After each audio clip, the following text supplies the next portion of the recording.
Pemirsa, kita akan masuki kabar nang penambayan. Pemerintah Provinsi Kalimantan Selatan terus melakukan vaksinasi bergerak dengan menyasar pelajar SMA, SMK di Kalimantan Selatan. Kali ini bekerjasama dengan Badan Intelijen Negara menggelar vaksinasi di SMA Negeri 1 Banjarmasin, Jalan Komplek Pelajar Mula Warman, Banjarmasin Tengah, besokan Kamis 14 April 2022. Pemirsa, berikut kabarnya selengkapnya.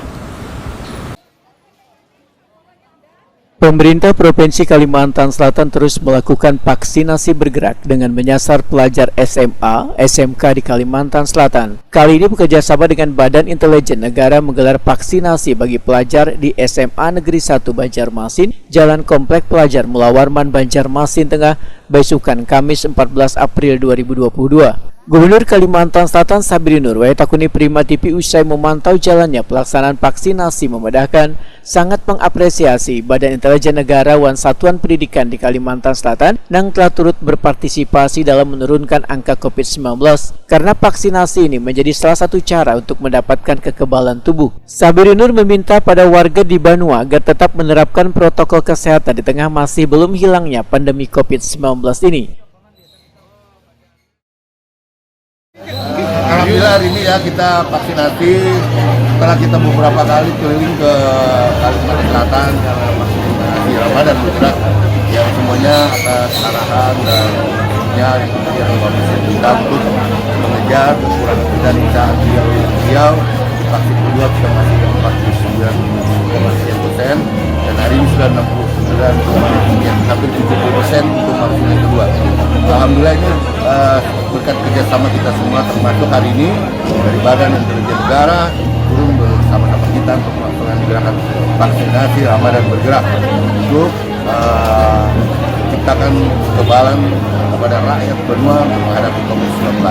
Dan mudah-mudahan acara kegiatan ini terus berjalan berlangsung dengan baik dan akhirnya kita bisa capai target sesuai dengan yang diharapkan oleh kita semua. Sementara itu, PLT Kepala SMA Negeri 1 Banjarmasin Peri Setiawan memadakan vaksinasi ini menyasar seberatan peserta didik, guru dan warga di sekitar. Sedangkan jumlah yang disediakan untuk dosis 2 one booster untuk 500 orang. Ya, target kami sebenarnya bukan siswa ya, tapi masyarakat umum sekitar wilayah Mula Warman dan sekitarnya. Kenapa siswa nggak ikut vaksin? Karena kita lagi gencar-gencarnya untuk vaksin yang ketiga, yaitu booster. Ya. Jadi target kami sebenarnya cuma 500 saja, tapi alhamdulillah yang datang melebihi 500. Dan acara ini kebetulan didukung sama langsung Badan BPBD ya. BPBD dari pemerintah Provinsi Kalimantan Selatan sembako sebanyak 500 kalau nggak salah yang hitung ya, itu 500 untuk masyarakat. Siswa kami yang vaksin cuma ada 4 orang pun vaksin kedua karena mereka belum berumur 18 tahun, jadi belum boleh diambil vaksin. Peri Setiawan menambahkan, nantinya vaksinasi bergerak ini akan terus digalakkan dengan menyasar permukiman warga dan sekolah lainnya.